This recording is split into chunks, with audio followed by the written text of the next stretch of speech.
Important disclaimer: this podcast may contain content, language, and discussions that could be unsuitable for certain audiences. Listener discretion is advised. The views and opinions expressed by the hosts and guests are their own and do not necessarily reflect the views of the podcast platform.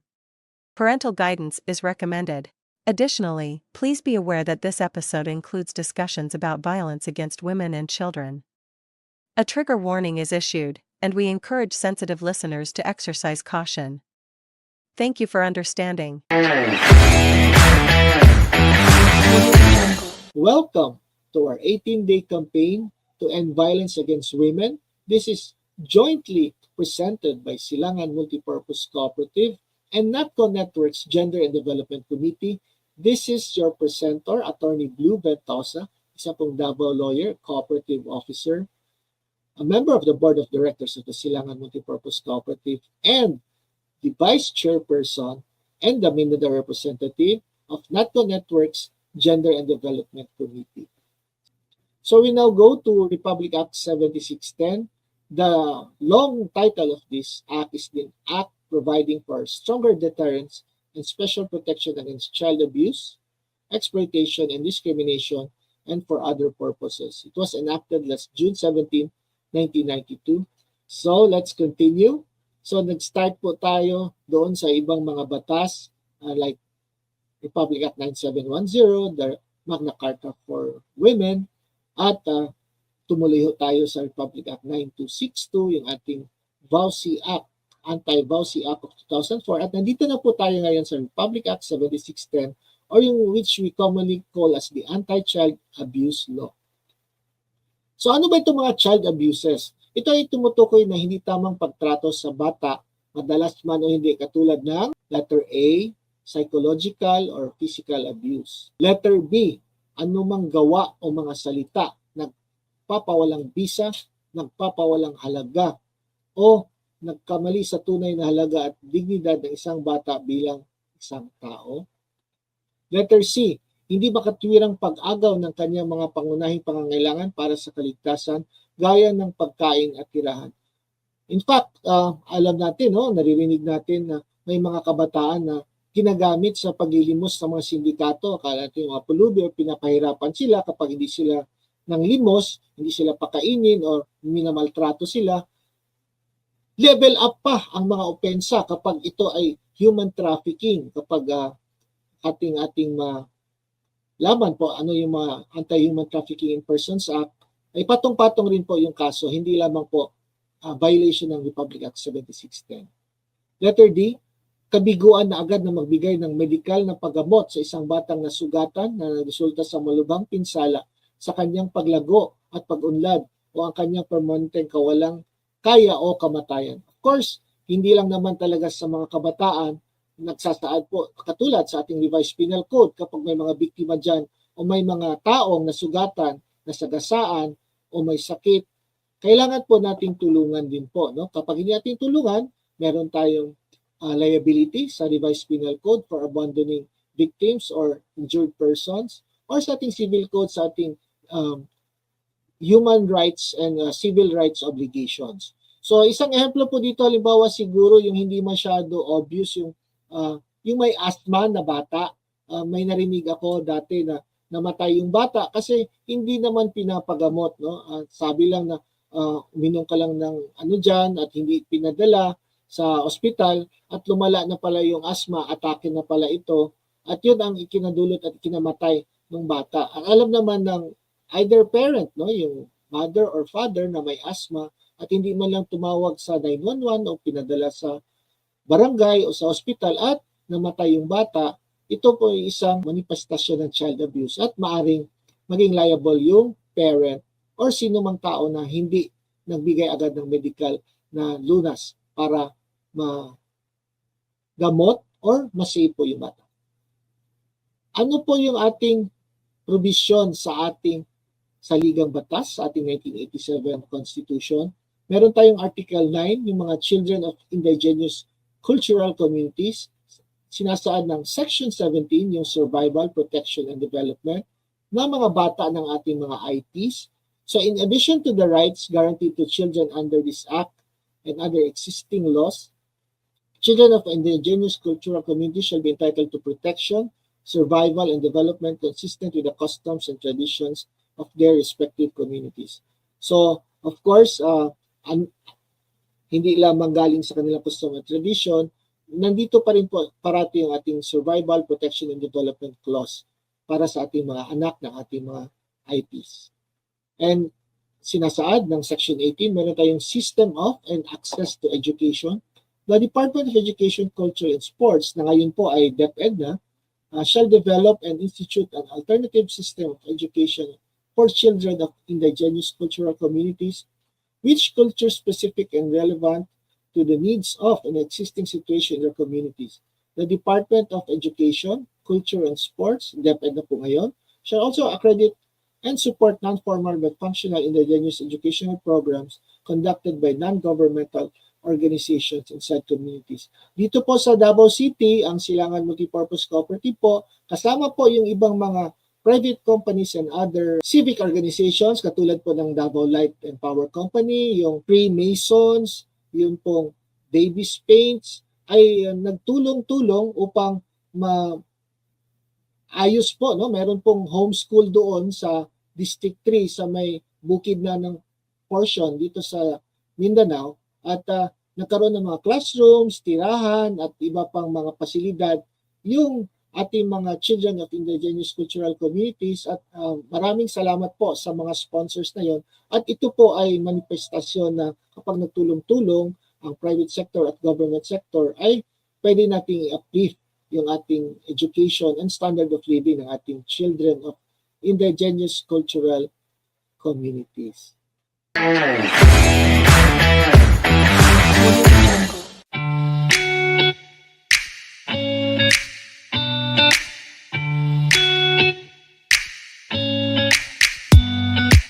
You are watching the continuing 18-day campaign to end violence against women, jointly presented by Silangan Multipurpose Cooperative and NATCO Network's Gender and Development Committee.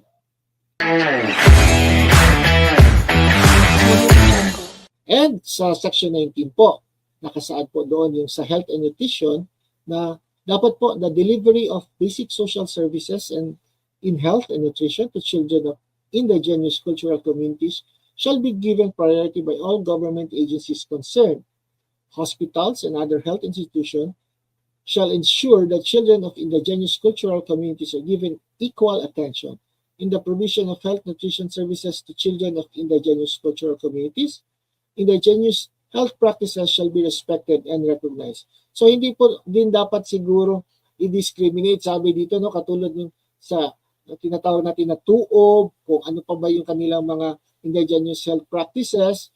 Basta hindi lang naman siguro din obviously na na nakakasakit sa mga or nakakapinsala sa health ng mga. Meron din sila po mga herbal medicine. So we will complement the traditional and medical and scientific remedies for health and nutrition of our children of indigenous cultural communities. Ayan, and last, Section 20, discrimination. Children of indigenous cultural communities shall not be subjected to in all forms of discrimination.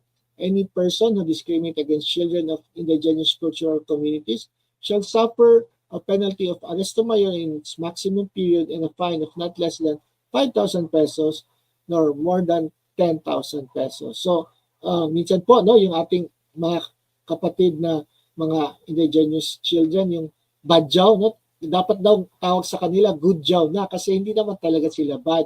Bakit ho ba sila ito ngayon malapit na magpapasko, bumababa galing sa bukid at pumupunta sa syudad, manlilimos. So I think kailangan din sigurong i-address po ito ng ating government. Hindi lamang yung ipapatupad agad yung anti-mendicancy law, bawal magbigay ng mga abuloy or gifts para sa mga bata, pero doon pa lang sa kabukiran, doon sila pumunta at bigyan nila ng human needs, no? Hindi lamang kapag Pasko, maybe all the year round, ang dami-dami namang budget po ng ating gobyerno. And alam ko, marami din po dyan ating mga kasamahan sa cooperative sector na nagtutulong-tulong din po.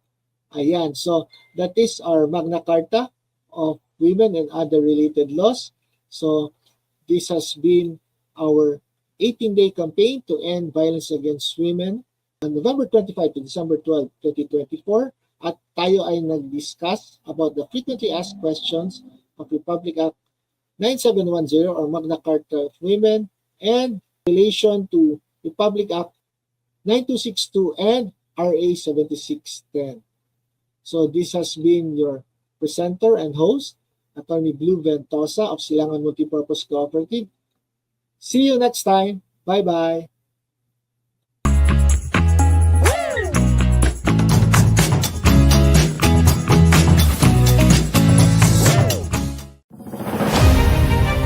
Education is at the heart of progress. It is the key to achieving the individual goals and the driver for sustainable development. Since the organization of cooperatives in the 1800s, leaders recognized that education plays a central role in the growth of cooperatives and is considered the lifeblood of all cooperatives. 𝐂𝐚𝐦𝐩𝐾's humble beginnings can be traced to its desire to provide transformative education to cooperatives. Through the years, 𝐂𝐚𝐦𝐻 has grown and expanded.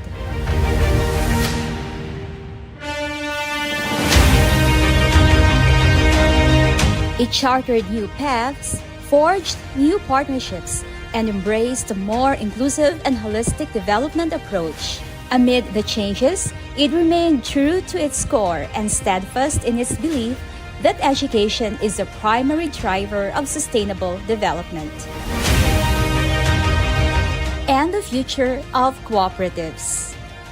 As it enters a new era of cooperative development, 𝐂𝐚𝐻 continues to seize opportunities in order to serve our members better.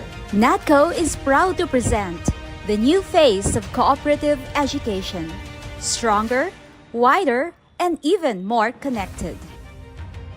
The Cooperative Academy of 𝐂𝐚𝐻 Network, formerly known as the Education Training and Consultancy Group, 𝐶AN represents the new era of cooperative education, learning that is grounded on the unique experiences of co-ops and strengthened by its local and global perspectives. Recognizing the rich diversity of cooperative learning, 𝐶AN serves the cooperative sector through its 4 units: advocacy, consultancy, knowledge resource center, and training. The advocacy unit is composed of 3 teams. The Children and Youth Team, which aims to prepare the future members and leaders of the co-op and ensure the co-op's sustainability through its flagship programs, AFLA-TUN, AFLA-Teen, and AFLA-Youth, anchored on the laboratory cooperative setup. The Gender and Development and Women Enterprise Team ensures a holistic approach to development, where diversity is encouraged and inclusivity across programs and services are promoted, all geared towards the social and economic empowerment of all cooperators. The Diaspora Program recognizes the significant role of the overseas Filipinos in local economic development through cooperatives, while the Climate Action Program promotes environmental stewardship and climate leadership as a primary responsibility of cooperatives. Consultancy Unit offers an extensive and wide array of management and consulting services. It aims to respond to the needs of cooperatives with more complex operations while maintaining adherence to prudential standards and strongly rooted on co-op values and principles.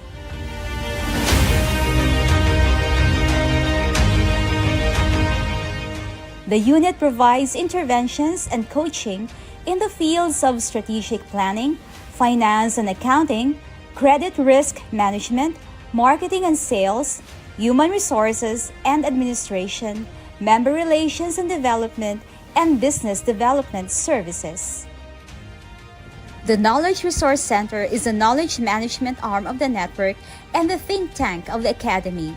It creates, sources, conducts inventory, and archives knowledge resources. KRC also manages the e-learning system, using technology to advance borderless learning through various partnerships like TESDA. The training unit builds and enhances the competencies of the cooperative leaders and employees through education and training services. It offers competency-based trainings for the board of directors, CEOs, managers, and employees so they can be strong, stable, and sustainable in providing services to their members. As an accredited training provider by the Cooperative Development Authority, the training unit is authorized to conduct the required training for cooperative leaders, managers, and other employees. The unit also provides support to cooperatives in developing their manual of operations. This 2024 and in the coming years, 𝐂𝐚 will embark on a journey of transformation and innovation, unveiling a series of major initiatives to elevate its services and impact within the NATCO network. Innovative approaches will be implemented, starting with the addition of the Registrar and Admin Unit, where streamlined processes and heightened efficiency become the new norm. Another groundbreaking move is Talent Acquisition, Assessment, and Testing Center, a hub dedicated to identifying and nurturing the best talents for the cooperative sector. Being steadfast in its mission of building safe and sound cooperatives, the Remedial and Recovery Unit will be formed as a sub-unit under the consultancy. This unit will take on the crucial role of rehabilitation and restoration, offering support and guidance to cooperatives facing challenges, emphasizing recovery and resilience. To enhance the knowledge management and sharing system and standardize the learning materials and resources, a comprehensive service catalog will be developed. This will provide a reliable and comprehensive source for cooperatives seeking guidance and information. Recognizing the importance of continuous learning, 𝐂𝐚 will invest in faculty development, ensuring that educators within the cooperative sector are equipped with the latest knowledge and teaching methodologies. To foster expertise and collaboration, 𝐂𝐚 will initiate the development of expert circles.